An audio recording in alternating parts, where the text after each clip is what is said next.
The snow fell like the world was ending. It came down in sheets so thick that the guard towers of Firebase Shadow Point disappeared into white nothingness 20 feet from where they stood. The wind didn't howl, it screamed, a living thing with teeth made of ice that bit through 3 layers of tactical gear and found the skin beneath. Staff Sergeant Declan Kincaid stood in the security shack, his 4th cup of coffee going cold in his hands, and watched the storm erase everything beyond the reinforced windows. 3 weeks. 3 weeks of this relentless winter, this bone-deep cold that made metal burn to touch and turned breath to ice crystals before it left your lungs. 3 weeks of seeing nothing but white. Another 12 hours of this shit, Private Levi Brooks muttered. He was 19, fresh from basic, still believed the recruiting posters about glory and brotherhood. The Montana winter was teaching him different lessons now. My feet haven't been dry since Christmas. Corporal Wyatt Brennan lounged against the far wall, all Texas swagger and practiced indifference. He was the kind of soldier who'd found his angle on everything. The shortcut, the excuse, the joke at someone else's expense. Life was easier when you were the one doing the laughing. Nobody cares about your feet, Brooks, Wyatt drawled, not even looking up from cleaning his sidearm. You signed up for this. Deal with it. Specialist Garrett Finch checked the perimeter cameras for the 100th time that hour. 8 screens, 8 different views of the same thing. Snow, static, snow, darkness, snow. His eyes burned from staring at nothing. Before this assignment, he'd done sniper training at Benning. He knew how to watch, how to wait, how to see what others missed. But this storm made ghosts of everything. Motion sensor, he said suddenly. Everyone straightened. Where? Declan moved to the console, coffee forgotten. North Gate, something crossed the perimeter line. The radio crackled to life. Corporal Nolan Pierce's voice came through from the outer checkpoint, tense in the way that made everyone's hand drift toward their weapon. I've got visual on a single individual approaching main entrance. No vehicle, no visible weapons. In this storm. Wyatt laughed, sharp and mean. Got to be lost. Or stupid. Could be a probe, said Private Jude Callahan, the quiet one who actually read the threat briefings. Test our response time before the real thing. Or a refugee, Levi offered. Civilians get caught in weather like this sometimes. Declan grabbed his rifle. The weight of it was familiar, comfortable. 10 years in the Army had made it feel like an extension of his own arm. Garrett, Cormac, you're with me. Wyatt, get the searchlight ready. Jude, Levi, stay on cameras. Huxley, call it into command. Command's probably asleep, Wyatt said, but he moved to the light controls anyway. They stepped out into the storm, and the cold hit like a fist to the chest. The wind tore the breath from Declan's lungs. Snow came at them sideways, each flake a tiny blade cutting exposed skin. His face went numb in seconds. Through the white curtain, he saw her. She stood exactly at the red line painted on the ground, the last marker before the gate's kill zone. Close enough to be seen, far enough to show she understood boundaries. That detail registered somewhere in the back of Declan's tactical mind, the part that never stopped analyzing, never stopped calculating threat levels. Her coat had once been dark, maybe blue or black, but weather had stripped it to something between gray and nothing. No hat, no gloves. Hair pulled back in a simple knot, already white with accumulated snow. She wasn't shivering. That was the first strange thing. Ma'am, Declan had to shout over the wind. This is a restricted military installation. State your business. She looked at him without urgency, without fear. Just looked. Her eyes were the color of winter itself, gray-blue, like ice over deep water. They held the kind of stillness that comes from seeing too much, surviving too much, carrying too much.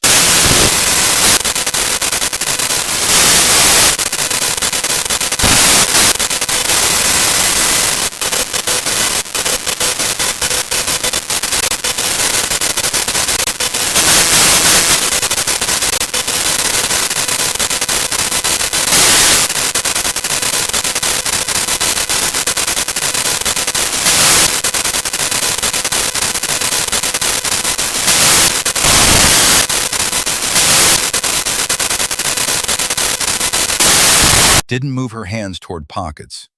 Another strange thing, most people instinctively reached for identification when asked. She just stood there, hands visible at her sides, patient as stone. "I have identification," she said, "but you won't understand what you're looking at." Wyatt laughed, that sharp bark of derision he'd perfected. "Try us, lady. We know how to read." Private Cormac Donovan shifted his weight uncomfortably. He was built like a wall and about as expressive, but even he could feel something off about this situation. It sat wrong in his gut, the way she stood in sub-zero wind without shivering, the way she'd positioned herself exactly at the boundary, the way she watched them like she was counting, cataloging, filing away information for later use. "Ma'am," Declan tried again, his training pushing him toward protocol, even as his instincts screamed that this was no ordinary lost civilian. "We can't let you through without proper documentation. If you're in trouble, we can call civilian authorities." "No civilians," she interrupted. "No calls. I need your commanding officer. Now." The way she said now, not demanding, not pleading, just stating a fact like gravity or the cold. Like the word itself carried the weight of inevitability. "Listen, sweetheart." Wyatt stepped forward, his boots crunching in the fresh snow. "I don't know what you think this is, but you can't just wander up to a military firebase in the middle of a goddamn blizzard and start giving orders. So either show us some ID or turn around before we decide you're a threat." She tilted her head slightly, studying him the way a surgeon might study an interesting specimen under glass. Then her gaze moved past him to Declan. "Sergeant," she said, somehow knowing his rank despite his heavy weather gear covering any insignia. "You have three options. 1, you let me through now and avoid embarrassment. 2, you detain me and waste everyone's time while verification comes through. 3, you keep playing games until it's too late." "Too late for what?" Declan asked, feeling ice that had nothing to do with temperature creep up his spine. "For what's already coming." Garrett, who hadn't spoken yet, keyed his radio. "This feels off, Sarge. Way off." "Everything feels off in this weather," Wyatt said, but he moved closer to the woman now, close enough that his breath misted in the space between them. "You know what I think? I think you're some journalist, or an activist, or one of those people who shows up trying to prove something about women in combat. Well, we don't have time for your statement today, lady." She didn't blink, didn't step back, didn't react at all. The snow accumulated on her shoulders, in her hair, but she stood there like she could wait forever. "My name is irrelevant," she said quietly. "My credentials are classified. My reason for being here is urgent, and your posturing is putting this firebase at risk." "Our posturing?" Wyatt's face flushed red despite the cold. "You're the one who walked out of a goddamn blizzard without proper authorization, making vague threats. For all we know, you're hostile." "If I were hostile," she said, her voice dropping even quieter, "you wouldn't know I was here until it was over." The silence that followed was broken only by the wind's scream. Declan made a decision. Right or wrong, standing out here in -20 degrees, debating with a woman who might be a threat or might be something else entirely, wasn't going to solve anything. "Hands where I can see them," he ordered. "Turn around. We're taking you inside for questioning." She complied. Movements economical, no wasted motion. The efficiency of someone who'd been ordered around before, who'd learned to conserve energy, who knew that resistance was sometimes less valuable than patience. As she turned, Declan noticed something. The way she positioned her feet, even in the deep snow, balanced, rooted, ready. The stance of someone who knew how to move, how to fight, how to survive. Another strange thing to add to the growing list. The guard shack was cramped with 8 soldiers and one woman who somehow made the space feel even smaller just by being present. She sat in the only chair, hands visible on her knees, posture relaxed in a way that should have been impossible. Most detainees were tense, angry or scared, aggressive or pleading. She was none of these things. She simply existed in the chair, taking up space with the calm certainty of someone who knew exactly where they were and exactly what they were doing. "Name," Declan said, notepad ready. "Not something you need. That's not how this works." "Sergeant," she interrupted, and there was no disrespect in her tone, just a kind of patient finality. "What I need you to understand is that my name, my rank, my history, all of it requires clearance you don't have. What matters is why I'm here." "And why are you here?" Garrett asked from his position against the wall. "I can't tell you that either." Wyatt laughed, loud, deliberate, cruel. "Oh, this is perfect. She can't tell us her name, can't tell us why she's here. But we're supposed to just roll over because she shows up looking like a homeless person and talks mysterious." The woman's eyes flicked to Wyatt for just a moment. Not angry, not offended, just measuring. Filing him away in some internal catalog under a label that probably wasn't flattering. "Check her pockets," said Cormac, speaking for the first time. His voice was deep, slow, like rolling thunder. Declan nodded. "Ma'am, I need you to empty your pockets." She did, slowly, maintaining eye contact with Declan the entire time. From one pocket, a protein bar, wrapper worn smooth from being carried too long. From another, a small folding knife, the kind that wasn't threatening but was clearly well maintained. The blade oiled, the hinge smooth. From an inside coat pocket, a compass and a single dog tag. Wyatt grabbed the dog tag before Declan could stop him.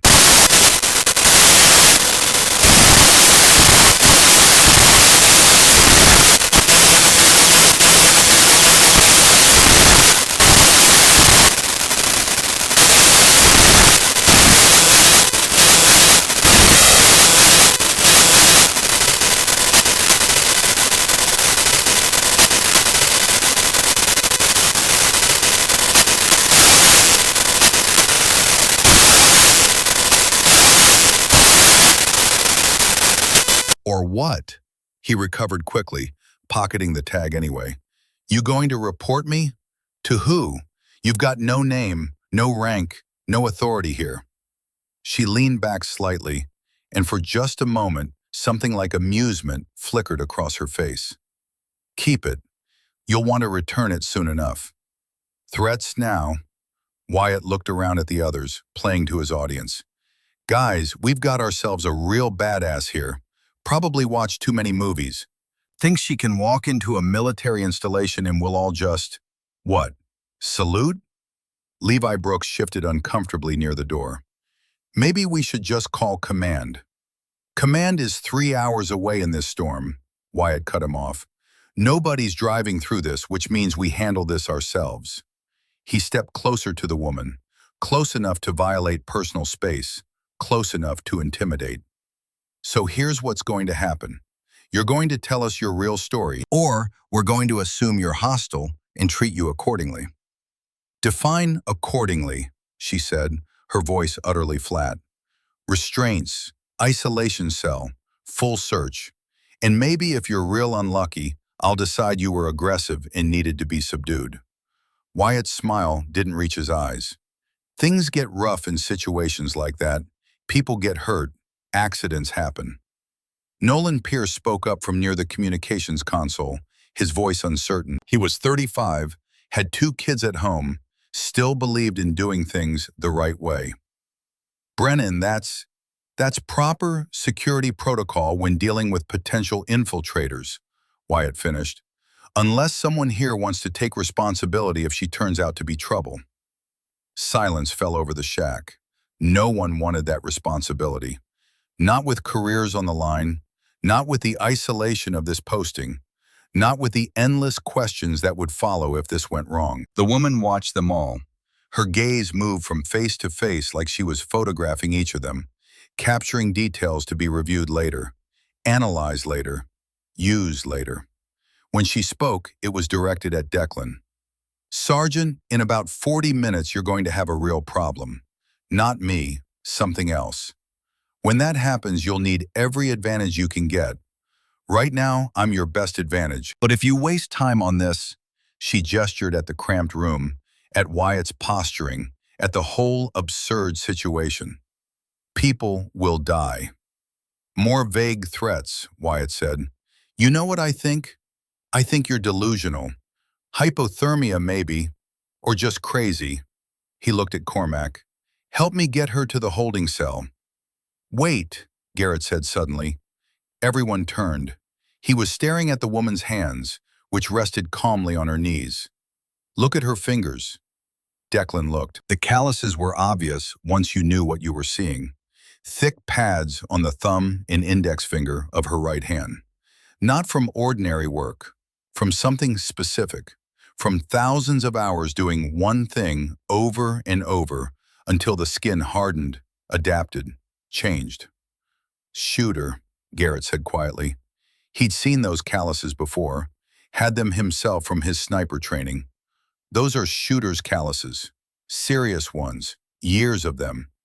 So she likes to hunt, Wyatt dismissed. Doesn't mean anything. But Declan was looking more carefully now. The calluses, the way she sat, back straight without tension, breathing slow and even despite being detained. The way she'd moved in the snow with no hesitation, no checking footing, like she'd trained in worse conditions. The way she'd turned when ordered, compliant but controlled, never giving up tactical awareness. The way she'd known his rank without seeing any insignia. What branch? Declan asked. The kind that doesn't exist on paper, she replied. Wyatt had had enough.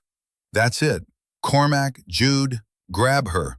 We're putting her in holding until this storm clears and we can get real authorities out here. They moved to either side of her chair. She didn't resist as they pulled her to her feet, didn't struggle as they zip-tied her wrists in front of her, loose enough not to cut circulation, tight enough to restrain. But Declan saw the way her eyes tracked the room, counting exits, measuring distances, noting who carried what weapons and how they held them. Professional observation, automatic, ingrained. Another strange thing, they led her to the holding cell, really just a converted storage room with a reinforced door and no windows. Wyatt shoved her inside harder than necessary.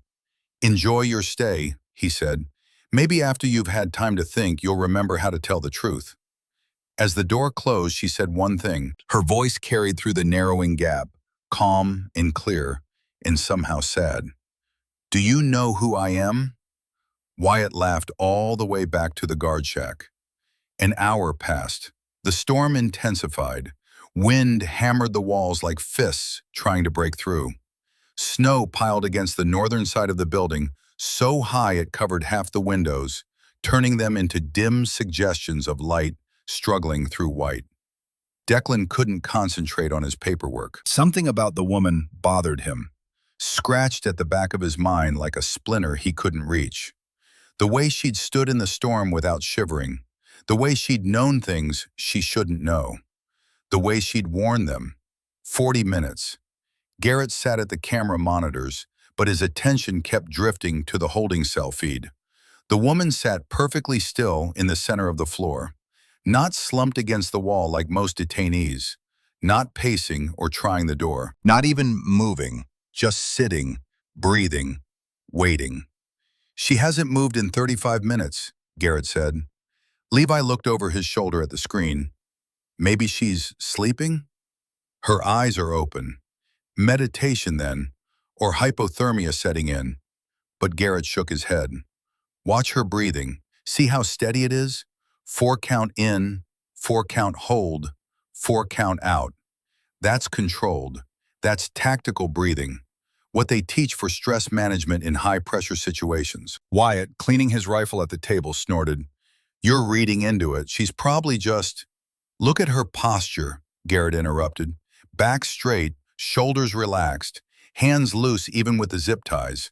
That's not natural. That's trained. Nolan moved to look at the screen. After a moment of watching, he said, My brother-in-law's a cop, deals with detainees all the time. He says most people in holding are either angry or scared. They fidget, talk to themselves, try the door, demand things. He paused. She's just there. Because she's not most people, Declan said quietly. Everyone turned to look at him. The calluses, Declan continued, thinking out loud now. The way she moves, the way she stood in the snow without shivering in -20 degrees, the way she knew my rank through winter gear, the way she speaks, economical, no filler words, everything purposeful. He paused. And that dog tag.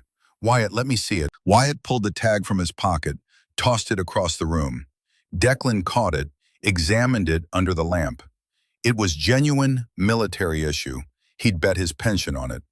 The numbers were formatted correctly, the metal was right, the chain was standard issue. And that symbol, the trident with the integrated crosshair. Garrett, pull up the insignia database. Garrett typed quickly. The screen filled with military symbols, badges, patches, unit insignia. He filtered by naval insignia, special operations, restricted categories.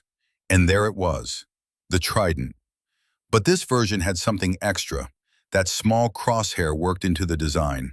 Garrett clicked on it. The database demanded additional verification. He tried his credentials. Access denied. Clearance insufficient.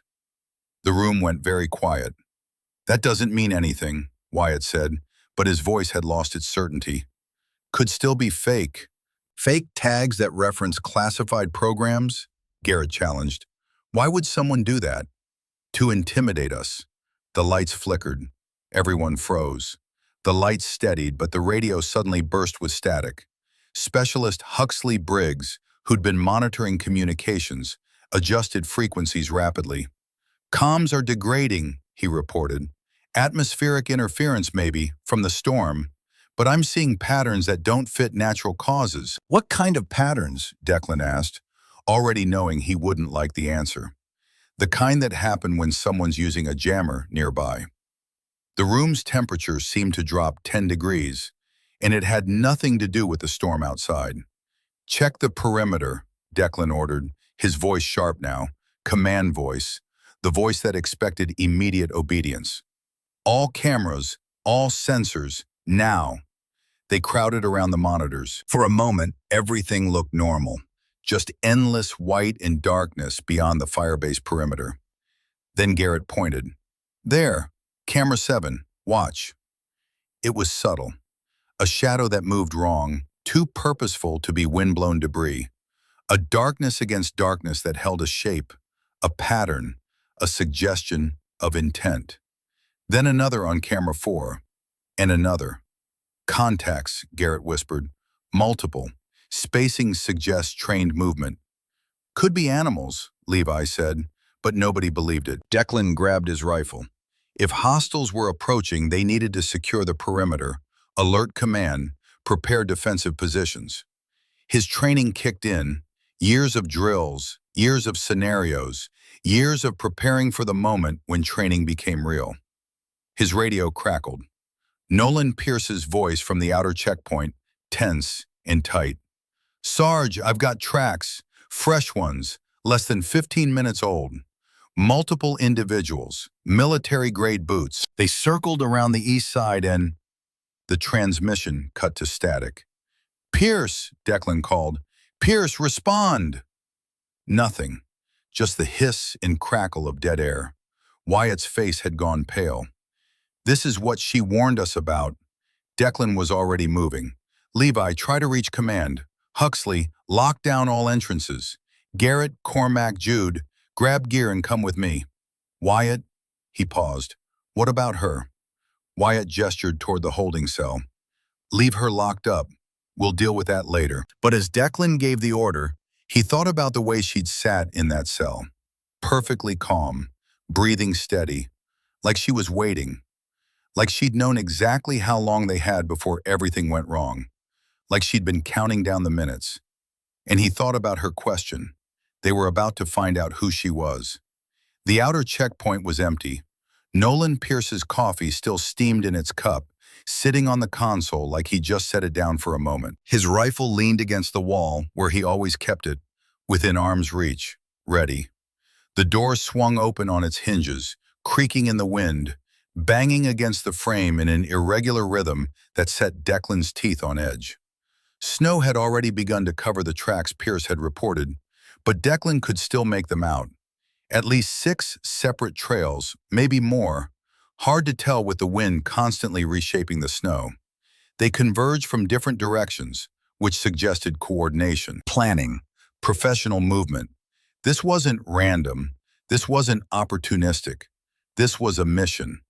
"This is bad," Garrett said, stating the obvious because sometimes the obvious needed to be stated. Jude Callahan pointed to the ground with a gloved hand that trembled slightly. Blood. There, a small spray of red against white, already crystallizing in the cold. Not much, just enough to tell them that Pierce hadn't left voluntarily. Just enough to tell them that whatever had taken him had done it quickly, efficiently, with minimal struggle. Declan keyed his radio. "Levi, status on command." Static, then Levi's voice, young and scared. "Still trying, Sarge. Atmospheric conditions are getting worse, but I'm also reading active interference on multiple frequencies. Someone's definitely jamming us." "Keep trying. Huxley, what's our defensive posture?" "All entrances sealed except main gate and emergency exits. Motion sensors are going crazy though. The storm's triggering false positives everywhere. I can't tell what's real and what's not." Declan cursed under his breath. This was exactly the kind of situation their training had covered. Isolated position, communications down, unknown hostiles, limited visibility. The manual said to fortify, maintain defensive positions, wait for reinforcement. But reinforcement was 3 hours away on a good day. In this storm, it could be 6 hours. Could be never. "Back to main building," Declan ordered. "We consolidate. We defend. We..." Movement. Fast, from behind the checkpoint structure.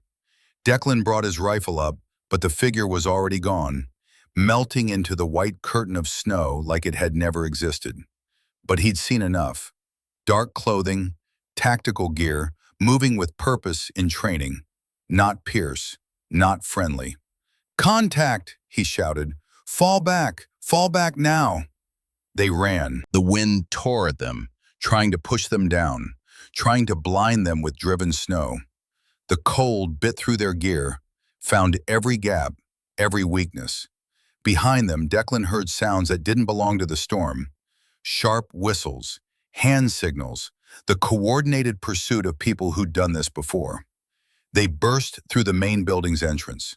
Cormac slammed the door behind them, threw the bolt. Together with Wyatt, they dragged a desk against it for added weight, for the illusion of additional security, for something to do with hands that wanted to shake. "How many?" Huxley demanded, eyes wide. "Unknown. At least 6, maybe double that." Declan tried to catch his breath, his mind racing through options like shuffling cards, looking for the winning hand. "Garrett, get on those cameras. I want eyes on every approach." "Levi, any luck with command?" "Negative. All channels blocked." "What about civilian frequencies? Emergency services?" "Blocked or dead. We're cut off." They were alone. Alone in a storm with an unknown number of attackers who had training, equipment, and the advantage of surprise. Every tactical principle Declan knew said this situation was bad, potentially unsurvivable. His mind went to the woman in the holding cell, her warning, her calmness, her question. "Brennan," he said, making a decision that felt both right and terrifying. "Get the woman." Wyatt stared at him. "What?" "You heard me. Bring her here." "Sarge, she could be part of this. She shows up right before an attack? That's not coincidence. If she's part of it, she would have attacked from inside when we were distracted. She's been sitting in that cell doing nothing." Declan paused, hating what he was about to admit. "And I think she might be exactly who that dog tag says she is, which means she's someone we need right now." The lights flickered again. Stayed off for 3 seconds that felt like 3 years. Came back, dimmer, struggling. "They're hitting our power," Huxley said. "Generators on backup. We've got maybe 4 hours if we're lucky." 4 hours in the dark, in the cold. against an unknown enemy who'd already demonstrated professional capabilities. Declan made his decision final. Brennan, now, bring her. And Wyatt, he caught the corporal's eye. Whatever you said to her before, whatever you did, you might want to think about how you apologize. Wyatt's jaw tightened, but he went. The woman emerged from the holding cell with her hands still zip-tied. Wyatt gripped her arm harder than necessary, but she didn't resist. Her expression hadn't changed, still that preternatural calm, those winter-colored eyes taking in everything, missing nothing. Declan stepped forward. For a moment, he just looked at her. Really looked.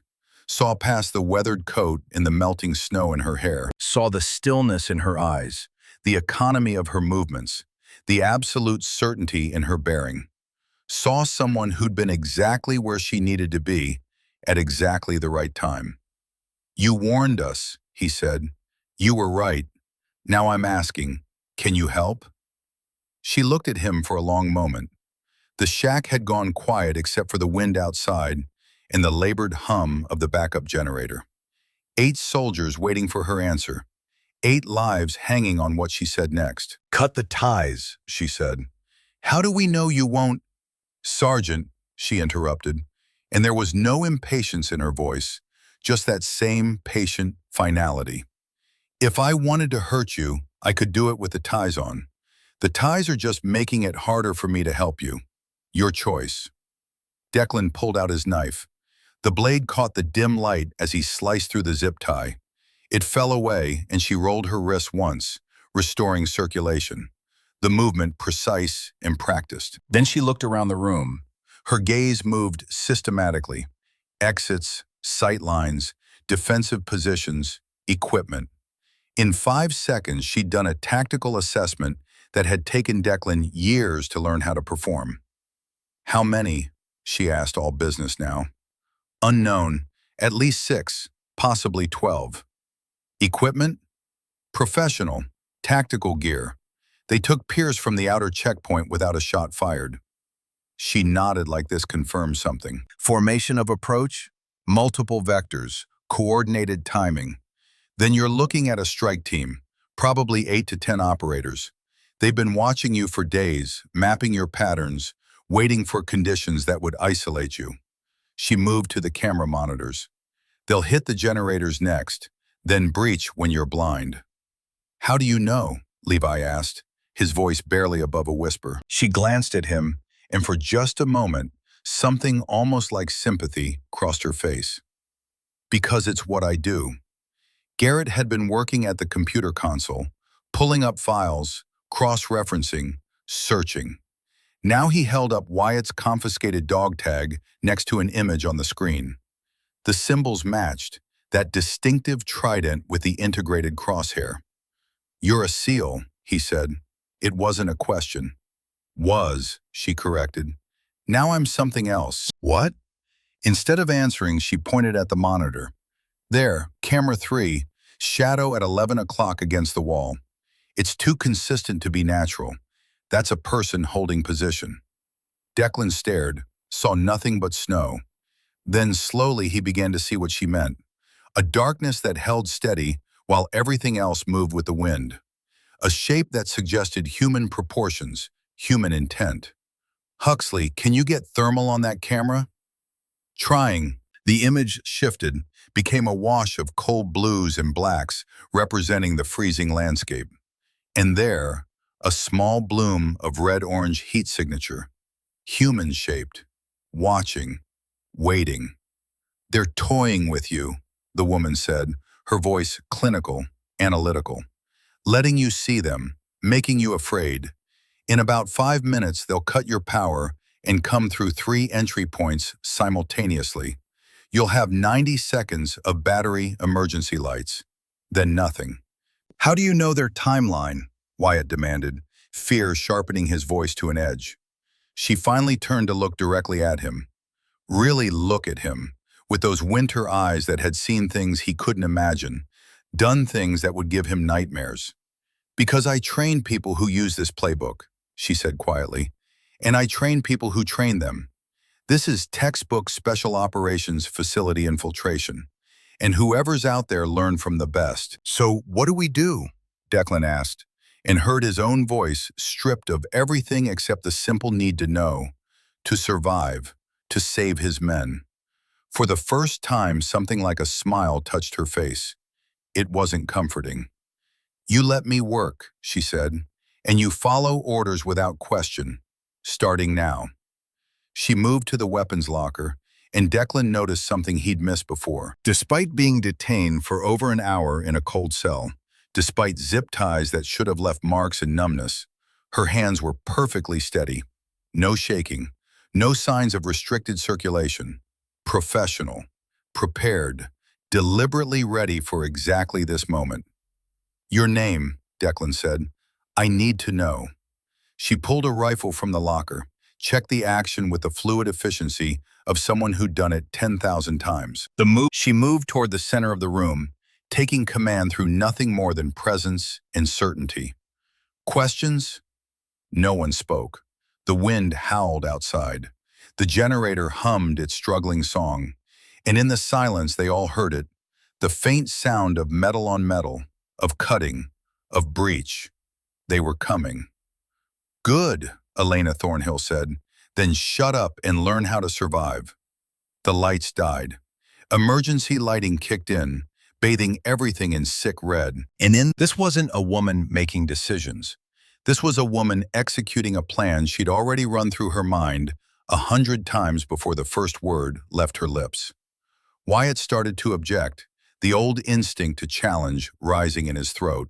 Why should we?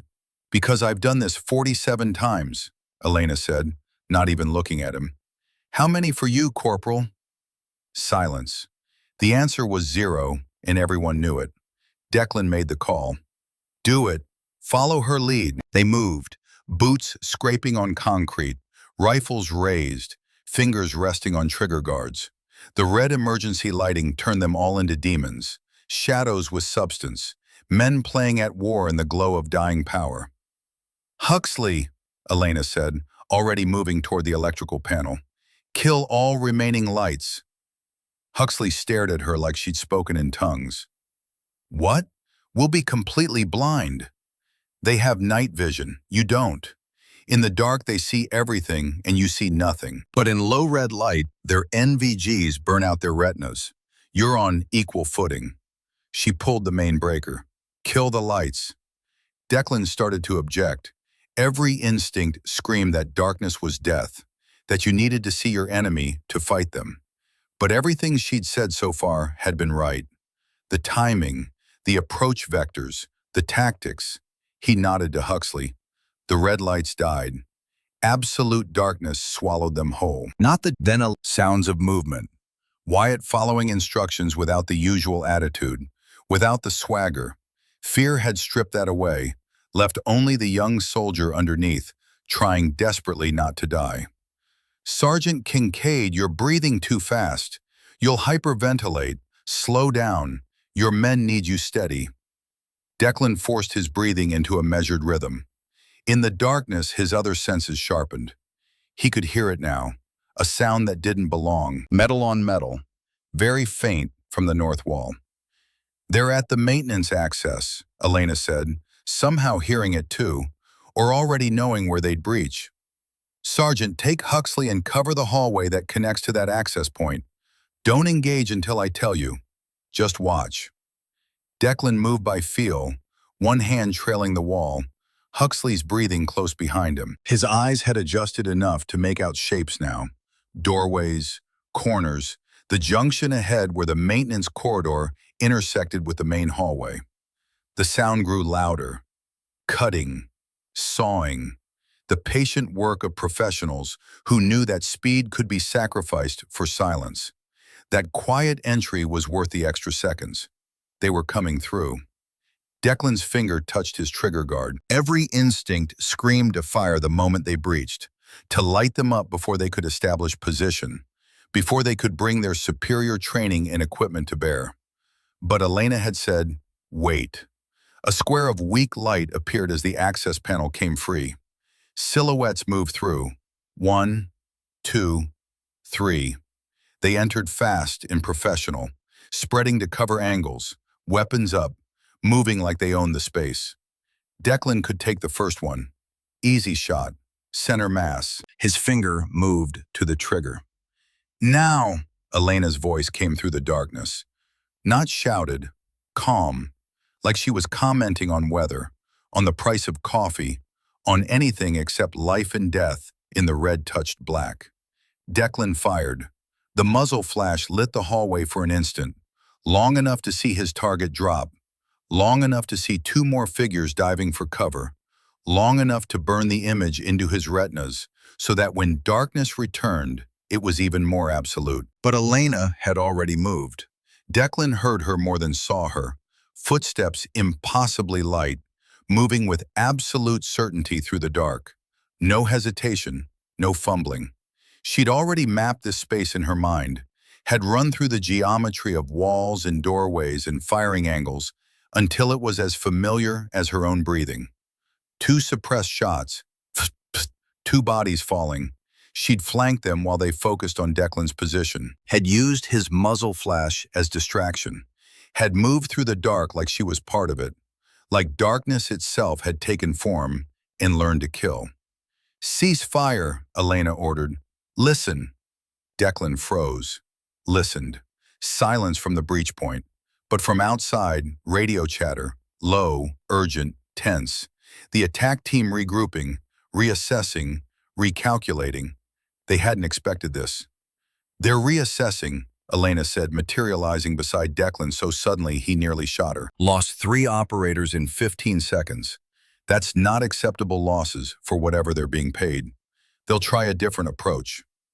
"How many left?" Declan asked, his voice rough.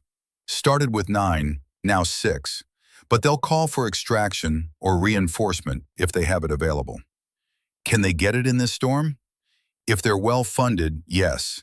Helicopter, cold weather rated, could be here in 20 minutes. Then we need to make them think twice about staying," Elena finished. "Levi, Garrett, status?" "West side clear," Garrett responded, his voice tight with adrenaline.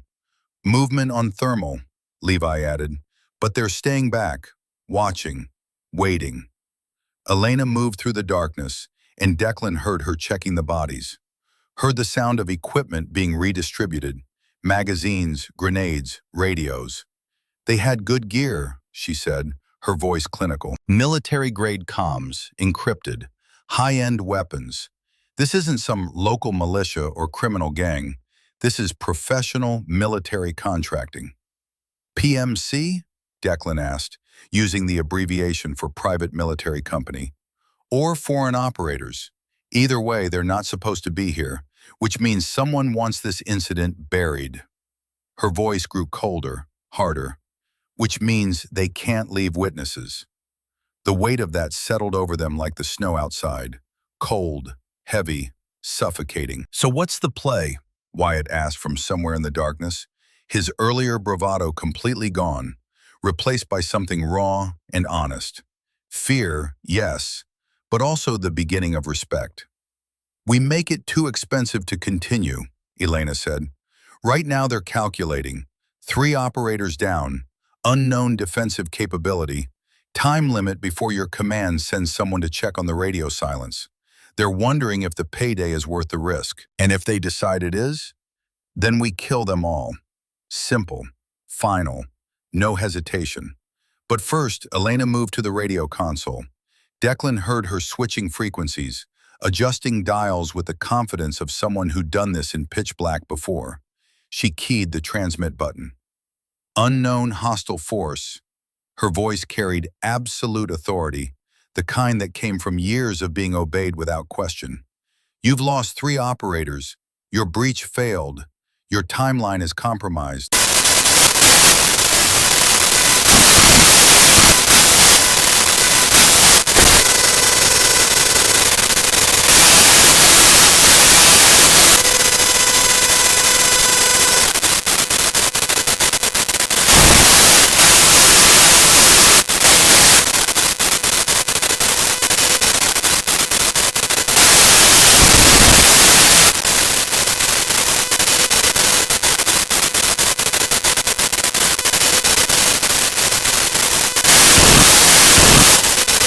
Someone who knows exactly who trained you and what playbook you're running.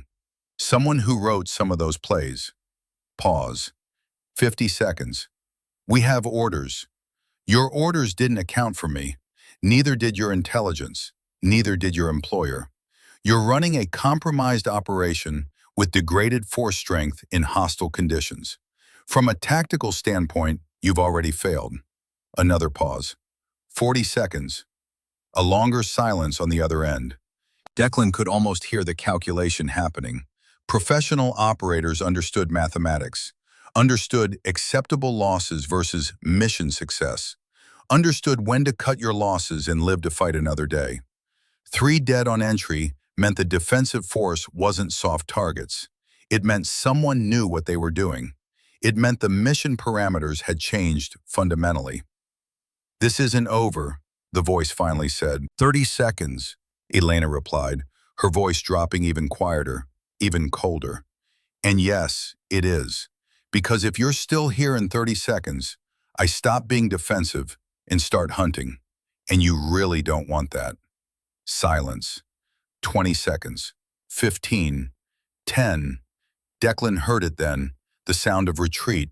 Not panicked, controlled, professional, but definitely retreat. Boots in snow, equipment being gathered, orders given in low voices carrying just far enough on the wind to confirm what Elena already knew. They were leaving. Elena stood listening for a full minute after the sounds faded. Then she moved to the thermal cameras, her fingers finding controls in darkness that should have made them invisible. "They're gone," she confirmed. "Withdrew to vehicles positioned half a click north. They'll move farther out, reassess, report failure to whoever hired them." Declan felt tension drain from his shoulders, felt the adrenaline crash starting, felt his hands begin to shake now that the immediate danger had passed. "It's over," he said. "For now." Elena began checking the bodies again, more thoroughly this time. But someone wanted something from this firebase badly enough to hire a 9-person strike team in the middle of a blizzard. That someone isn't going to be happy.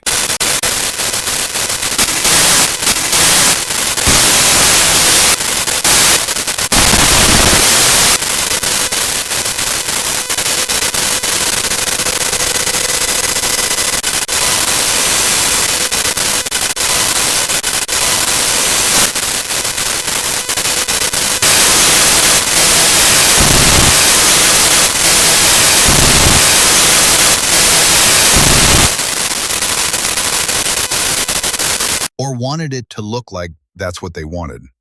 What do you mean? I mean, sometimes you attack a place not for what's there, but to destroy evidence of where you've been, or to send a message, or to create an incident that justifies a response. Declan watched as Elena moved to the communications room, her movements purposeful. She knelt beside a junction box in the corner, one that looked no different from a dozen others. "What are you?" he started. "The real reason I'm here," Elena said quietly. She pulled a small tool from her coat, unscrewed the panel. Inside, taped to the back, was a USB drive in a waterproof case. She held it up to the light of Huxley's flashlight. On the case, written in permanent marker, LH for Ghost, Lieutenant Hayes, her fallen friend.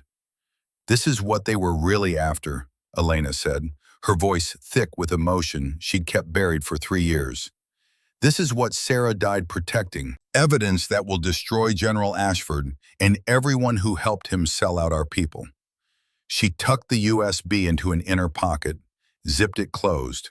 Her hand lingered there for just a moment, over her heart. "Mission complete, Sarah," she whispered. "I got it. I finally got it." Declan saw it then, the first crack in her armor, the briefest tremor in her hands before she forced them steady again. She stood, turned back to face them, the professional mask sliding back into place. "But they don't know I have it yet. Let's keep it that way." Huxley got the lights back on. Harsh, fluorescent glare flooded the space, making everyone squint, making the blood on the floor look even redder, making the reality of what had just happened unavoidable. In the sudden light, they all looked pale, shaken, like they'd seen ghosts, or become them, except Elena. In the harsh, fluorescent light, she looked exactly as she had in the storm, calm, controlled, a weapon that had learned to walk upright. But now they saw her differently, not as a threat, as their salvation. Levi was shaking, his rifle trembling in his hands. "We could have died. We really could have died." "Yes," Elena said, not softening it, not offering false comfort. "You could have. Without proper defensive tactics, you would have." She looked around at all of them. "Which brings us to lesson time." "Lesson time?" Wyatt's voice climbed, broke slightly. You wanted to know who I am," Elena said, cutting him off. "Now you're going to learn why it matters." She moved to the tactical map on the wall, marked positions with dry erase marker as she spoke. Her handwriting was precise, economical, like everything else about her. What just happened was a textbook facility infiltration attempt by trained operators. They failed because of 3 factors. 1, they didn't know I was here. 2, you followed orders instead of panicking. 3, they underestimated the cost of failure. They had good intelligence. They knew your patrol patterns, your shift changes, your communication schedules. They knew you were isolated by the storm. They knew your probable defensive strength. What they didn't know was that a SEAL would be sitting in your holding cell when they came through that door. "Why are you here?" Declan asked. "Really?" Elena's voice dropped, and for the first time, they heard the weight she carried. April 17th, 2023, Helmand Province. SEAL Team 7 was running a high-value target extraction. They had perfect intel, or so they thought. Her jaw tightened. Someone had sold their position. The house they breached was rigged. 6 SEALs died in the explosion. 3 more were captured, tortured, executed on camera. She paused, forcing the words out. "I was their instructor. I trained every one of them. They trusted me, trusted the system." Her hands clenched. "And the system sold them out for money." Wyatt's face had gone white. "How did you find out?" "Lieutenant Sarah Hayes, my best friend, best analyst in DevGru. She noticed patterns. Money transfers that didn't make sense. Intelligence leaks that kept happening. She started digging quietly." Elena's voice cracked slightly.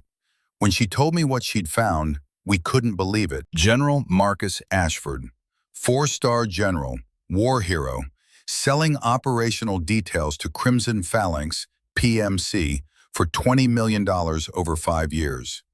"Jesus," Declan breathed. "We gathered evidence carefully, financial records, encrypted communications, recorded phone calls where Ashford discussed prices for different types of intel." Elena's eyes were distant, seeing the past. "We were going to take it to DOD, Inspector General, but Ashford found out." She pulled out a photo, worn, creased, carried for years. A woman in navy dress whites, dark hair, bright smile. "Sarah uploaded a backup of everything to this firebase before they came for her. She died buying me time to run. Told me with her last breath, 'Get the evidence, finish this, make them pay.'" The room was absolutely silent. "Ashford sent Crimson Phalanx after me, made me officially dead, erased my records. I've been hunted for 3 years." She looked at each of them. "That's who's out there in the snow. That's why they can't leave witnesses. And that's why I couldn't tell you any of this until I knew I could trust you." "And you warned us," Nolan said from the doorway. They all turned. He'd returned, limping, holding his head where blood had matted in his hair. Cormac was supporting him, had found him in the snow half a click out, zip-tied, and left to freeze. "Found me exactly where she told him I'd be," Nolan continued, his words slightly slurred from cold and head trauma. "Would have died if she hadn't included my coordinates in the withdrawal conditions." Declan's head snapped toward Elena. When you told them to withdraw, you included professional courtesy," Elena explained. "They weren't trying to kill him, just remove him from the equation. I made recovering him part of their exit condition."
The ability to stay calm when everything goes wrong, to see patterns in chaos, to turn disadvantages into advantages. She looked at Wyatt specifically, and he met her gaze this time without flinching, without the swagger, without anything except honest attention. You asked earlier if I knew what you were thinking when you mocked me. The answer is yes. You were thinking, here's someone who doesn't fit my idea of what a soldier looks like.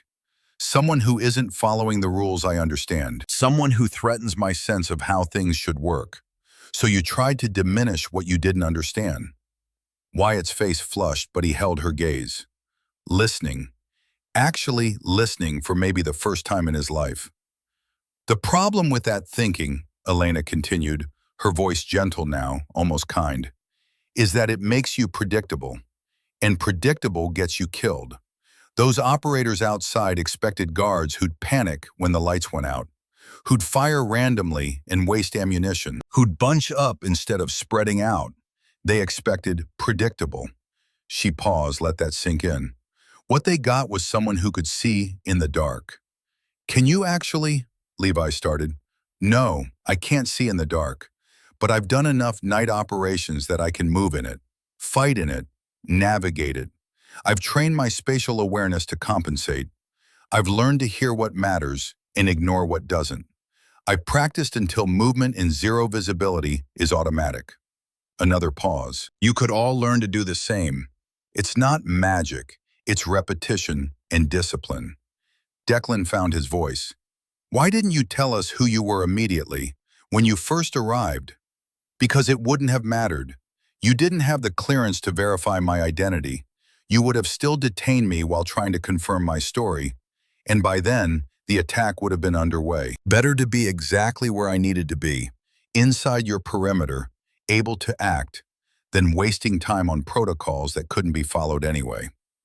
But you let us humiliate you, Garrett said quietly.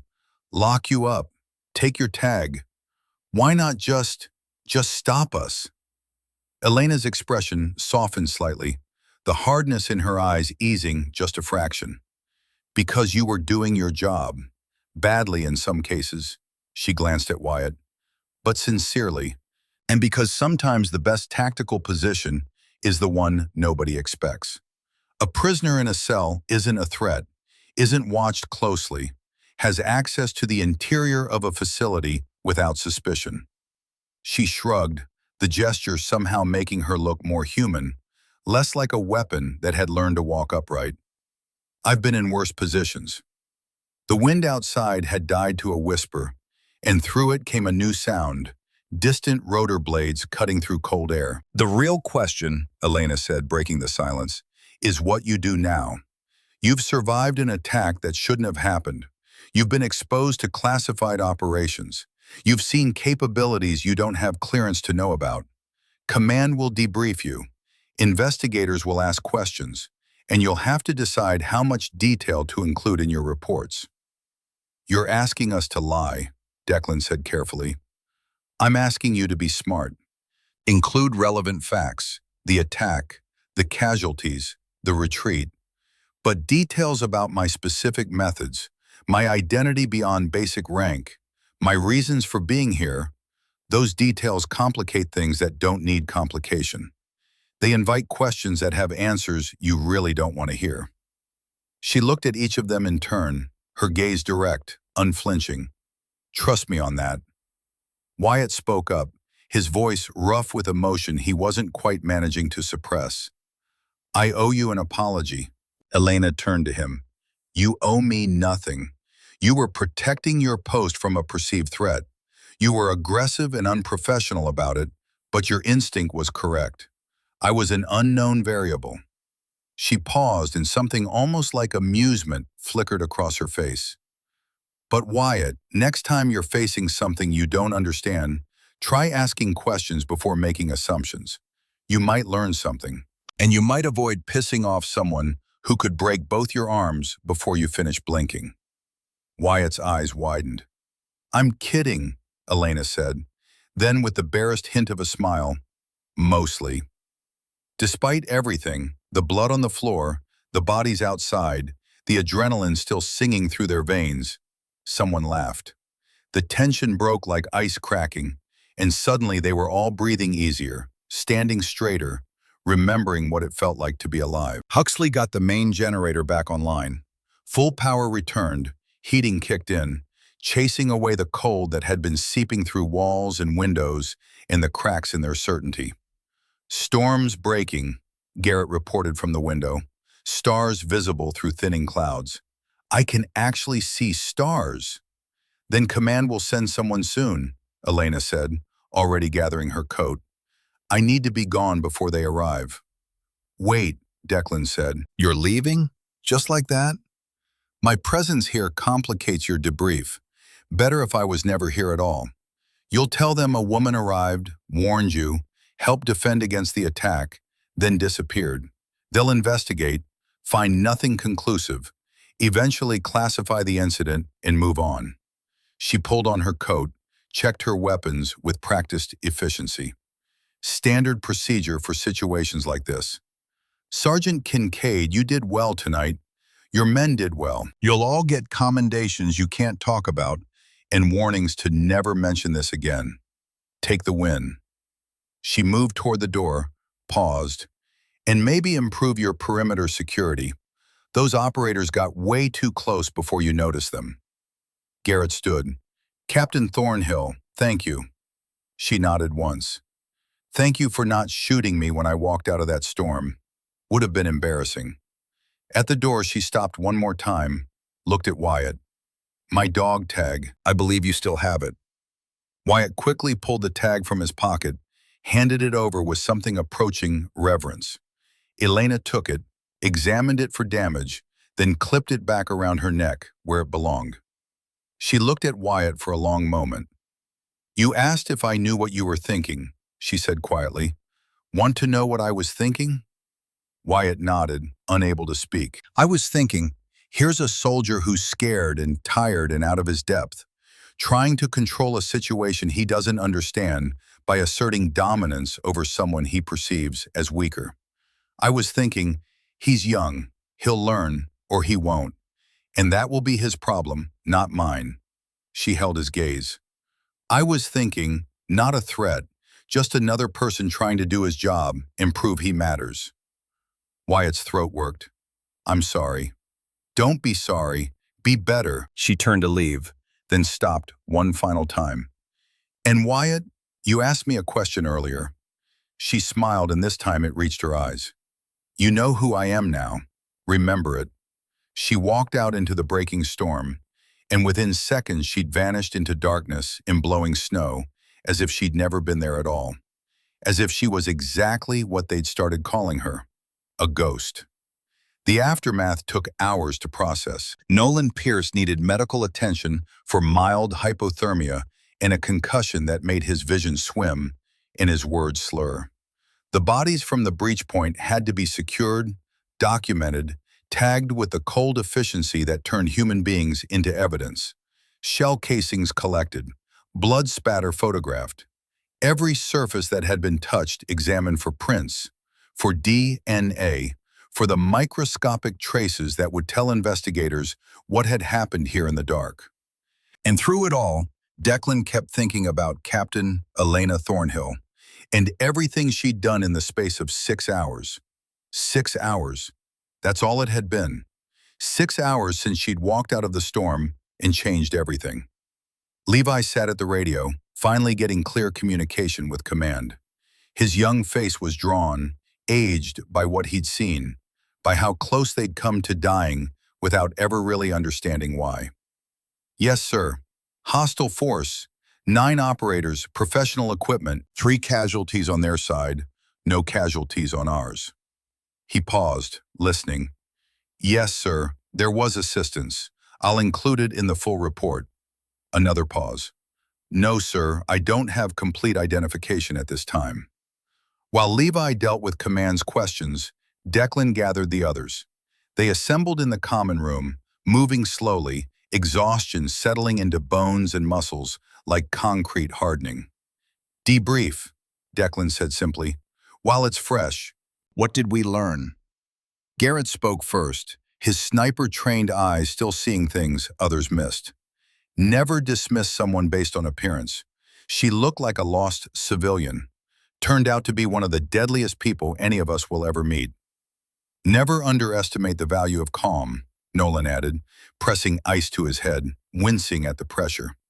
She never panicked. Not once. Every move was deliberate. Every word was purposeful. Meanwhile, we were running around like... He stopped himself. Like soldiers who hadn't been tested, Declan finished. Which we hadn't. Not really. Guard duty, patrol duty, but not actual combat. Not against a professional force that came to kill us. Wyatt had been quiet, sitting apart from the group, staring at his hands like they belonged to someone else. Now he spoke, his voice stripped of all the swagger that had defined him for so long. I was wrong about her, about a lot of things. He looked at his hands, turned them over, examined the calluses that were nothing compared to hers. I thought I knew what strength looked like, what competence looked like, but I was just seeing what I expected to see instead of what was actually there. Which is why she's alive, and several very expensive operators are dead, Cormac said. It was the most he'd said all night, his deep voice carrying weight in the quiet room. She saw reality. They saw what they expected. Reality won. Huxley pulled up the security footage from before the attack, the timestamp showing hours ago that felt like years. Look at this. This is when she first arrived. The screen showed Elena approaching the gate, moving through snow that came past her knees. Slow, deliberate, each step placed with care. Watch her feet, Huxley continued. She's reading the ground under the snow, checking for ice, for hidden obstacles. Watch her eyes. She's counting personnel, noting positions, clocking our response time. They watched. He was right. In those first 30 seconds, Elena had assessed their entire defensive setup, cataloged their weaknesses, calculated exactly how long she had before the real threat arrived. Now watch this. Huxley fast-forwarded to the holding cell footage. She's been sitting for 40 minutes. See how she shifts position every 12 minutes? That's preventing muscle stiffness. See how she rolls her ankles, flexes her fingers, maintaining flexibility. She was preparing for action the entire time, even though to us she looked passive. Garrett leaned forward. Go back to the breach sequence. Huxley rewound. They watched the attack unfold frame by frame. The moment the lights died, Elena moved, but not randomly. She'd already mapped the room in her mind, knew where every obstacle was, where every person stood, where every angle of fire would be. She was 3 steps ahead, Garrett said softly, something like awe in his voice. The whole time, she knew what they'd do before they did it. Because she'd done it before, Declan said, probably dozens of times. She said they were running a playbook she'd written. She wasn't guessing, she was remembering. The radio crackled. Levi turned from the console, his face pale. Command wants a full team on site by dawn. We're to secure everything and prepare detailed statements. There's going to be an investigation. Maybe multiple investigations. What did you tell them about Thornhill? Declan asked. Just that an individual with special operations background arrived before the attack and assisted in defense. They're trying to track her now through vehicle records, satellite, everything. They won't find her, will they? Wyatt asked, already knowing the answer. Declan thought about the way Elena had disappeared into the storm, about the tradecraft she demonstrated, about the fact that she'd survived 3 years being hunted by people with resources most couldn't imagine. No, he said, they won't. Should we tell them more? Levi asked, uncertainty in every word. About the dog tag? About Devgru? About... She asked us to keep certain details quiet, Declan interrupted, and she earned that courtesy. We'll provide accurate information about the attack. Everything else, he shrugged. Confusion of battle, dark, storm, hard to remember details. They sat with that for a moment, each of them making a choice, crossing a line they couldn't uncross, choosing loyalty to someone they'd known for 6 hours over institutional authority they'd served for years. But Elena had saved their lives. That counted for something. That counted for everything. She saved our lives, Garrett said, putting voice to what they were all thinking. Yeah, Declan agreed. She did. And the way she did it was just as important as the fact she did it. She could have eliminated those operators in the first 30 seconds if she wanted. Instead, she gave them a chance to withdraw. She valued their lives even as she was willing to take them. Professional courtesy, Nolan said, remembering her words. Like there's a code. Even in combat, there are rules, lines that get drawn and respected. That's what separates soldiers from murderers, Declan said. That's what she was teaching us.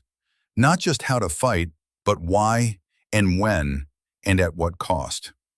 The wind outside had died to a whisper. Through the window, Declan could see dawn approaching, pale gray light touching the snow-covered landscape, turning white expanses to silver, promising an end to the long night. In a few hours, command would arrive. Investigators, debriefers, maybe intelligence services.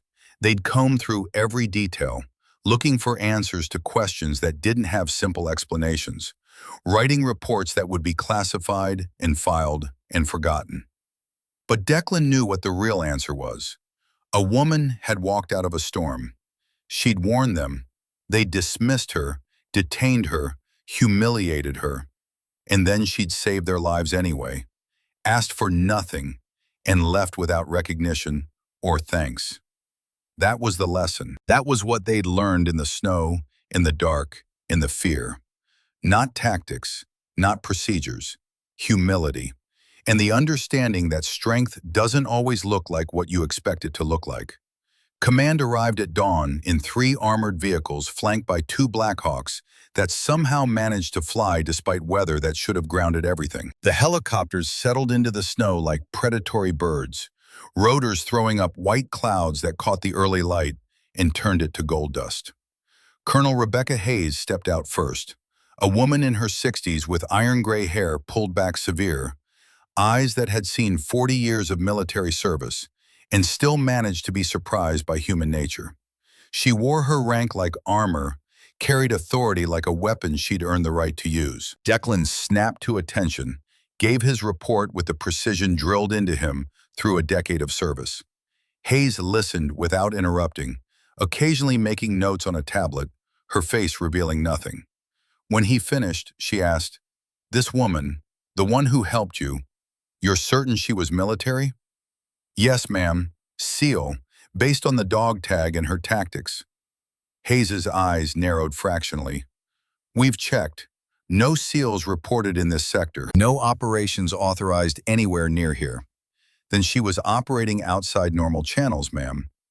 "That's what concerns me, Sergeant." Hayes looked past him at the firebase, at the blood-stained snow, at the covered bodies waiting for transport.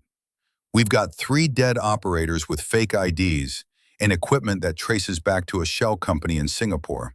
We've got an attack on a military installation that should have been impossible to coordinate in these conditions. And we've got a ghost SEAL who appears from nowhere, saves the day, and vanishes." She turned back to Declan, and he felt the weight of her scrutiny like physical pressure. "None of this makes sense." "No, ma'am, it doesn't. But you trust her." Declan hesitated, then committed. "She had multiple opportunities to harm us and didn't. She had multiple opportunities to escape and didn't. She stayed, fought, and left when staying would have complicated things. Yes, ma'am, I trust her." Hayes studied him for a long moment, and Declan had the uncomfortable feeling she was reading thoughts he hadn't spoken, seeing truths he'd tried to hide. "Your team performed admirably under extreme circumstances," she said finally. "You'll all receive commendations, but this incident is now classified at the highest level. You don't discuss it with anyone outside authorized channels. You don't write about it. You don't even think about it too hard. Understood?" "Yes, ma'am." "Good." Hayes pulled out her tablet, pulled up files, began reading. "Because the people who sent those operators, they're not going to be happy about the failure. They might try again, might target you specifically for revenge or to eliminate witnesses. Declan's stomach dropped. He'd known this was possible, but hearing it stated so baldly made it real in a way speculation hadn't. We're transferring your entire team to different locations. Effective immediately. New assignments, fresh starts. Consider it protective reassignment. His team, the men he'd served with for 2 years, eaten with, trained with, trusted with his life. Scattered to different bases because they'd been attacked, because they'd survived, because they'd been in the wrong place at the wrong time and done everything right. One more thing, Hayes said, her voice dropping slightly. Corporal Brennan, where is he? Declan's pulse quickened. He's with the medical team, ma'am. Minor injuries. Bring him. Declan found Wyatt getting his arm bandaged where he'd taken a hard fall during the fight. The medic was wrapping it with practiced efficiency, but Wyatt's face was drawn, pale, eyes distant like he was seeing things that weren't there, or still seeing things that were. Colonel wants to see you, Declan said. Wyatt's face went paler. Am I in trouble? I don't know. They walked back together through snow that crunched under boots, past evidence markers and investigators in heavy coats, documenting everything. The morning was clear now, brutally bright, the kind of sunlight that made the previous night's darkness feel impossible. Hayes was examining a dog tag, the one that had fallen from Elena's pocket during the fight, the one they'd logged as evidence. She held it up to the light, studying the trident and crosshair symbol. Corporal Brennan, she said without preamble, I understand you had contentious interactions with the unidentified SEAL before the attack. Wyatt stood rigid, every muscle locked. Yes, ma'am. I was disrespectful, aggressive. I treated her like a threat when she was trying to help. I mocked her, restrained her, His voice cracked slightly. You did your job, Hayes interrupted. You treated an unknown individual without proper authorization as a potential threat. That's correct procedure. She paused, let that sink in. Your methods were poor. Your attitude was worse, but your instinct was sound. Wyatt blinked, confusion breaking through the fear. The question is whether you learn from it, Hayes continued. She held up the dog tag. This woman, whoever she is, had every right to file a formal complaint about your treatment of her. She had every right to demand disciplinary action. Instead, she left you with a lesson. Did you learn it? Wyatt's jaw tightened. When he spoke, his voice was steady, clear, stripped of everything except honest conviction. Yes, ma'am. I learned that strength comes in forms I don't expect. That competence isn't about appearance or aggression. That respect should be earned, but basic human dignity should be given freely. He swallowed hard. And that sometimes the person you're most wrong about is the person you need most. Hayes nodded slowly, something almost like approval in her expression. Good answer. Prove it with your actions going forward, not just words. She handed the dog tag back to the evidence tech. You're all dismissed. Pack your gear. You ship out in 6 hours. As they walked away, Wyatt grabbed Declan's arm. Sarge, I need to say something. You don't owe me. Not to you, to her. Wyatt looked at the horizon where Elena had disappeared, where the mountains rose, snow-covered and eternal. He pulled something from his pocket, a small notebook, the kind soldiers carried for notes and observations. He'd written something on the first page in careful block letters. Do you know who I am? Beneath it, a list. Someone who could have destroyed me but chose not to. Someone who saved my life after I tried to humiliate hers. Someone who showed me what real strength looks like. Someone I will never forget. I'm keeping a record, Wyatt said quietly. Every time I'm tempted to judge someone based on appearance or assumptions, every time I'm tempted to use authority to make someone feel small, I'm going to remember her standing in that snow. And I'm going to remember that I didn't know who she was, that my ignorance almost cost all of us everything. Declan clasped his shoulder. That's good, Wyatt. That's growth. It's something, Wyatt said. It's a start. The Blackhawks lifted off at noon, carrying Declan's team to their new assignments. Declan watched the firebase shrink below them, its walls and towers becoming miniature, then toy-sized, then gone beneath clouds. He'd served there for 2 years. Now he'd never see it again. Beside him, Levi stared out the window, young face still processing. Garrett checked his gear for the third time, nervous energy needing outlet. Nolan dozed, head against the bulkhead, pain medication pulling him under. Wyatt sat alone, writing in his notebook. The pilot's voice crackled through their headsets. 90 minutes to first stop. Weather's clear all the way. 90 minutes to new bases, new assignments, new lives where they couldn't talk about what had happened in the snow. Where the official story would be sanitized, classified, filed away in archives that most would never access. Declan thought about the investigation already underway. Forensics teams analyzing the bodies, tracing equipment, following money, intelligence services mapping connections, identifying who'd hired the strike team and why. Politicians receiving classified briefings, making decisions about responses that would ripple through channels he'd never see. But none of them would know the full story. Because the full story included a woman who officially didn't exist, using skills she officially didn't have, completing a mission she officially wasn't on. And Declan understood now why black operations existed, why some things needed to happen in shadows, why certain people operated outside the systems everyone else followed. Because sometimes the only way to protect something was to work where rules couldn't reach. The helicopter banked, following a valley between mountains. Declan caught sight of a small town below. Houses with smoke rising from chimneys, roads cleared of snow, life continuing normally, oblivious. Those people would never know how close they'd come to having a military crisis on their doorstep. Would never know a SEAL had walked through a storm to prevent it. Would never know her name, or see her face, or understand what she'd sacrificed. And that was how it should be.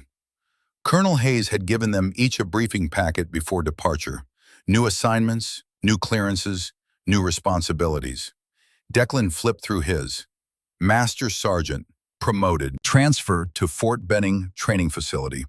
Advanced Defensive Tactics Instructor. Teaching. Passing on what he'd learned. He could do that. He could teach soldiers to be better than he'd been. To see threats they weren't expecting. To respect capabilities they didn't understand. To stay calm when everything went wrong. He could teach them what Captain Elena Thornhill had taught him. The helicopter dropped altitude, approaching a regional airbase where they'd split up. Levi to signals intelligence. Garrett to reconnaissance. Nolan to medical liaison. Huxley to communications. Jude and Cormac to special operations support. And Wyatt was going to officer candidate school. Sir, Wyatt had said when Hayes told him, disbelief evident in every syllable. I don't understand. After what I did, after what you did, you learned, Hayes interrupted. You showed capacity for growth under pressure. That's what we need in officers. People who can admit when they're wrong and change course.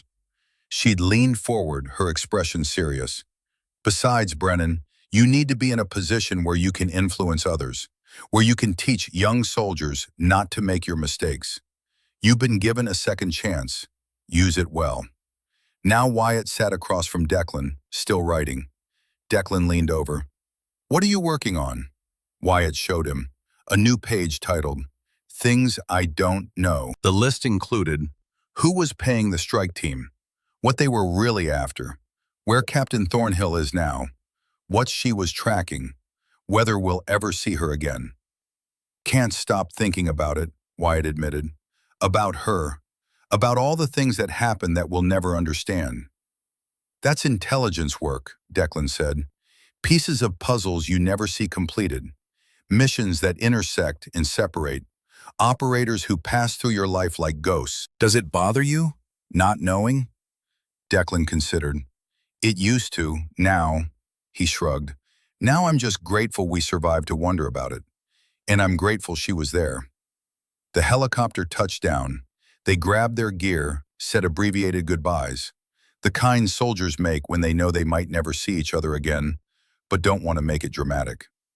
Declan was the last to leave. He stood for a moment on the tarmac, looking back at the Black Hawk, then at the mountains where Firebase Shadow Point lay hidden in valleys and snow. Somewhere in those mountains, tracks were being covered. Evidence was being sanitized. The official story was being written, a story that would be mostly true, but not completely true. A story that would protect national security and classified operations and people who needed protecting. A story that would leave out the most important part, that a woman had walked out of a storm and changed everything. Declan shouldered his pack and walked toward his new assignment, his new life, his new mission of teaching others what he'd learned in the dark. Behind him, the helicopters lifted off again, carrying his former team to their futures. Above him, clouds gathered, snow coming back, winter reasserting itself over the mountains. And somewhere in the distance, on a mission that didn't officially exist, Captain Elena Thornhill was already hunting her next target. The snow would cover all traces, the wind would erase all tracks, but the lessons would remain. 3 weeks later, Declan stood in front of a classroom of 30 soldiers learning advanced defensive tactics. Young faces, confident in the way soldiers are before experience teaches them differently. Eager to prove themselves, convinced they understood what combat meant. He just finished walking them through a scenario: facility infiltration, communications down, limited visibility. "Questions?" he asked. A hand went up. Private Connor Fisher, 22, built like a linebacker, attitude to match. "Sergeant, with all respect, those scenarios seem unrealistic. Professional strike teams don't operate in conditions that severe. They wait for optimal circumstances." Declan smiled. He'd been waiting for this question. "You'd think that, wouldn't you?" He pulled up a slide, sanitized after-action report from an incident 3 weeks ago at a northern firebase. No names, no locations, just facts. 9-person strike team, blizzard conditions, 3 hostile casualties, 0 friendly casualties. Attackers withdrew. He let them read it, watched understanding dawn on some faces, skepticism remain on others. "This happened," Declan said. "Professional operators, expensive equipment, terrible conditions. They came anyway because conditions don't always wait for optimal. Sometimes you fight in the snow. Sometimes you fight in the dark. Sometimes you fight when everything has gone wrong and all your training says you should already be dead." Fisher studied the slide. How did the defenders succeed? They had someone who'd seen it before, someone who knew what to look for, someone who stayed calm when everyone else wanted to panic. Declan paused. Someone they had initially dismissed as not being a threat. "A woman," said another soldier, Private Maya Hartwell, one of 3 women in the class. It wasn't a question. Yes, a woman, someone who appeared at exactly the right time, with exactly the right skills. Someone those defenders had initially refused to take seriously. Declan looked around the classroom, making eye contact with each student. "Can anyone tell me what the biggest mistake was that night?" Several hands went up. "Not recognizing her credentials immediately," Fisher offered. "Good guess, but no." Another hand. "Not having better perimeter security." Contributing factor, but still no. He waited. Finally, a quiet voice from the back. Private Marcus Webb, thoughtful, always reading, always thinking. Assuming they knew what competence looked like, Declan pointed at him. Exactly. They had an image in their minds, what a soldier looks like, what a threat looks like, what someone capable looks like. And when reality didn't match their image, they rejected reality. He advanced the slide. "This is the lesson that might save your life someday. Strength comes in forms you don't expect. Threats come from directions you're not watching. Allies appear where you don't anticipate. And the person you most need might be the person you least expect." "What happened to the woman?" Fisher asked. "The one who helped." "She left. Mission complete. No recognition requested. No credit taken. Just another operator doing her job. Do we know who she was? Declan thought about Captain Elena Thornhill disappearing into the storm, thought about the dog tag and the classified files, and the woman who'd saved their lives and asked for nothing. We know enough, he said. We know she was professional. We know she was competent. We know she was exactly who we needed when we needed her. That's not really an answer, Sergeant. No, Declan agreed. It's not, but it's the only answer you're going to get. Some operators work in spaces where names don't matter, where records don't exist, where the only proof they were ever there is the people who survived because they showed up. He let that settle, watched them process it. Here's what I want you to take from this, Declan continued. When you're out there, deployed, on patrol, standing guard, you're going to encounter people who don't fit your expectations. People who seem wrong somehow, out of place, suspicious. And your training is going to tell you to be cautious, to verify, to treat unknowns as potential threats. He leaned against the desk. That training is good. Follow it. But while you're being cautious, while you're verifying, stay open to the possibility that the person you're questioning might be the person you need. Stay professional, stay alert, but also stay humble. He paused for emphasis. Because you don't know everything. And the day you think you do is the day you become dangerous to yourself and everyone counting on you. The classroom was silent. Declan could see understanding dawning on some faces, skepticism remaining on others. That was fine. They'd learn. Some through training, some through experience, some through mistakes they'd hopefully survive. Dismissed, he said. Read chapters 7 through 9 for next session. We'll cover vehicle-based assault patterns. As the soldiers filed out, one remained, older than the others, maybe 35. Declan recognized him from the service record. Former Special Forces, cross-training for instructor certification. Sergeant Kincaid, the man said. That story, the fire base in the snow, that was you, wasn't it? Declan met his eyes. That's classified. I thought so. The man stepped closer, lowered his voice. I've worked with DevGru. I know how they operate. I know what their operators look like, and I know they don't all look like what people expect. He paused. So when I hear about a woman appearing out of nowhere with advanced tactics and a dog tag that requires clearance to verify, he smiled slightly. I connect dots. Declan said nothing.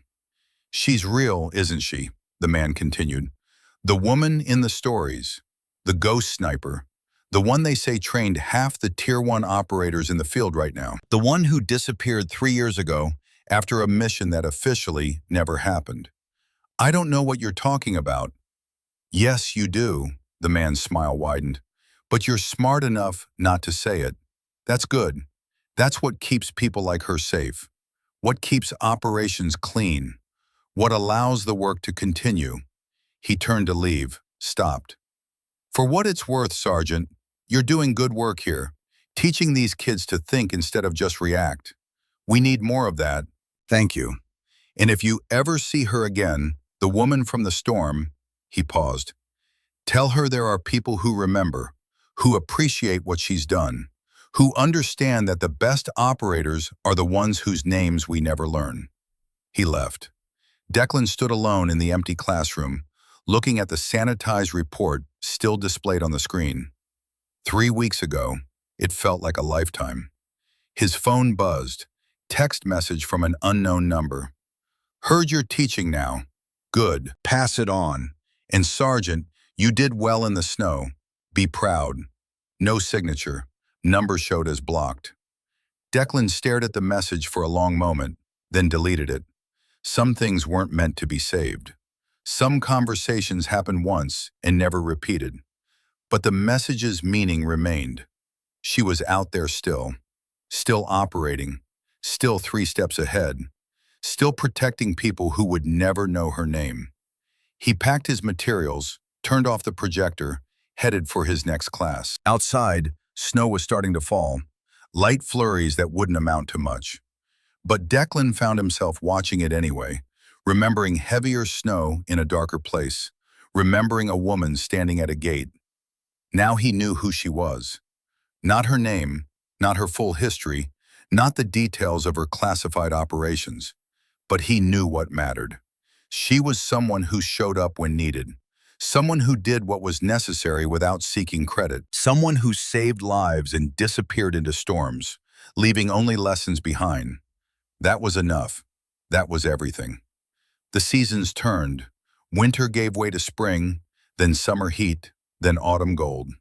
Somewhere in Washington's corridors of power, evidence was being analyzed. Generals were being questioned. Empires built on betrayal were crumbling. And in a quiet cafe on a cool October morning, the woman who'd started it all finally allowed herself to rest. 6 months after Firebase Shadow Point, in a cafe in Washington, D.C., a woman with short, dark hair and sunglasses sat reading the morning paper. The headline read, "4 Generals Arrested in Treason Conspiracy." General Marcus Ashford's photo dominated the front page, his distinguished career ending in handcuffs in disgrace. Elena Thornhill allowed herself a small smile, then folded the paper as Colonel Rebecca Hayes sat down across from her. "You can rest now," Hayes said, ordering coffee from a passing waitress. "Can I?" Elena's voice was tired, carrying weight that had nothing to do with physical exhaustion. "There's always another mission."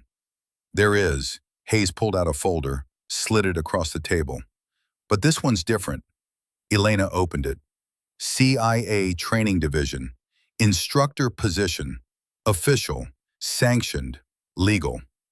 "You'd teach the next generation," Hayes said. "Pass on everything you know. Make sure fewer people have to die because of incompetence or corruption or just bad luck." Elena stared at the folder. "I'm tired of fighting, Rebecca." "Then teach others to fight, so fewer people have to." Hayes leaned forward. "You've spent 3 years in the shadows, Elena, running, hiding, fighting. You proved your point. You brought down the people who killed your friends. Now it's time to come in from the cold."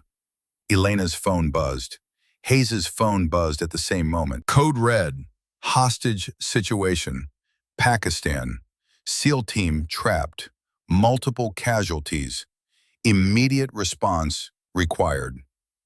Hayes looked at Elena. "I know you said you're tired." Elena was already standing, putting on her coat. "Where and when?" Hayes smiled. "I'll send details. But Elena, after this one, seriously consider teaching. The war doesn't need more ghosts. It needs more teachers." "After this one," Elena pulled her coat tight. "I always say that." "I know. That's what worries me." Elena walked out into the Washington morning, disappearing into crowds of tourists and bureaucrats and people going about normal lives. Within seconds, she was gone, just another anonymous face in an anonymous city. But Hayes knew better. Knew that within 6 hours, Elena would be on a transport to the other side of the world, would be setting up in some impossible position with impossible odds, would be doing the impossible because that's what she did. Because some people were built for the shadows, built for the work that couldn't be acknowledged, built to protect those who would never know they needed protecting. And until Elena Thornhill decided she was truly done, the world would keep calling, and she would keep answering. 18 months later, in the mountains of Afghanistan, Lieutenant Wyatt Brennan led his platoon on patrol through territory that had been hostile since before he was born. They were good men, well-trained, professional, but young, and this was their first real deployment, their first time facing an enemy that didn't follow Geneva Conventions or care about rules of engagement. Wyatt had been trying to teach them what Captain Thornhill had taught him. Stay alert, stay humble, recognize strength in unexpected forms. But now they were pinned down. Ambush. 20 hostiles, maybe more. Positions on high ground, covering the only withdrawal route. His radio operator was hit. His medic was working on 3 wounded. And Wyatt was calculating odds that kept getting worse. He keyed his radio, knowing it was probably futile. "Any station, this is Viper 6. Under effective fire, need immediate support. Grid coordinates, a single shot rang out from the ridgeline 800 yards to the west. A Taliban fighter on the high ground dropped, rifle clattering down rocks. Another shot, another body falling. Wyatt looked up at the ridgeline, saw nothing. Then, a brief flash of light. A laser designator, green, the color SEALs used. His radio crackled with a voice he recognized instantly. Calm, professional, impossibly familiar. Lieutenant Brennan, you're clear to withdraw southeast. I'll cover. Ghost? Wyatt's voice cracked. Is that? Move now, Lieutenant. Questions later. Wyatt didn't hesitate. All units withdraw southeast on my mark, covering fire from friendly. They moved. And as they did, that invisible guardian on the ridgeline kept firing. Precise, methodical, eliminating threats with the efficiency of someone who'd done this so many times, it was as natural as breathing. When they reached safety, Wyatt looked back at the ridgeline, saw nothing, no movement, no sign anyone had ever been there. His radio crackled once more. You're welcome, Lieutenant. Keep being the man I know you can be. Ghost, wait, thank you. We wouldn't be here without you. Silence. Then, so quiet he almost missed it. You'd do the same. You've learned well. The transmission ended. Wyatt stood looking at the ridgeline for a long moment, his platoon gathering around him, asking questions he couldn't answer. Who was that, sir? His sergeant asked. Wyatt thought about a woman in a storm, about lessons learned the hard way, about debts that could never be repaid. An angel, he said finally. A ghost. The best of us. That night, in his tent, Wyatt opened his journal to a new page. He wrote, Day 547. Since Firebase, Shadow Point, today she saved my life again. Not directly, through what she taught me, through the lessons that have become part of who I am. She asked if we knew who she was. I finally have the answer. She is the person we need when everything goes wrong. The person who shows up in the dark. The person who proves that strength isn't about size or gender or appearance. It's about skill and dedication and the willingness to do what's necessary to protect others. She is Captain Elena Thornhill, Navy SEAL, DevGru, call sign, Ghost. And she is still out there, still protecting us, still asking nothing in return. Do I know who she is? Yes, finally, completely, and I will never forget. He closed the journal, turned off his light, and lay in darkness thinking about snow and storms, and a woman who changed his life by showing him what he'd been too blind to see. Somewhere in those same mountains, Elena Thornhill packed her rifle, checked her gear, and prepared to move to her next position. Another mission, another objective, another group of soldiers who would never know she'd been there. She pulled out a photo, worn, creased, carried for 10 years. Sophia, 16, smiling, alive, innocent. Gone because Elena hadn't been fast enough, hadn't been good enough, hadn't been there when it mattered. Behind Sophia's photo was another, Sarah Hayes in dress whites, brilliant smile, eyes full of dreams that would never come true. I'm still protecting them, both of you, Elena whispered to the darkness. Still making sure what happened doesn't happen to others. Still trying to be fast enough. She kissed both photos, tucked them away, and disappeared into the mountains like smoke, dissipating in wind. Behind her, the ridgeline was empty. Snow began to fall, covering her tracks, erasing evidence she'd ever existed. But in training rooms, in deployment zones, and fire-based guard shacks across the world, her lessons remained. Passed from instructor to student, from veteran to recruit, from those who knew to those who needed to learn. The lesson that strength comes in unexpected forms. That competence doesn't announce itself with swagger and attitude. That the people you most need might be the ones you least expect. That somewhere in the shadows, guardians watch, protect, fight, ask nothing in return, And when someone asks, "Do you know who I am?" the answer is simple. We don't need to know your name. We just need to know you're there. And we're grateful, always grateful. End. Word count, 15,847.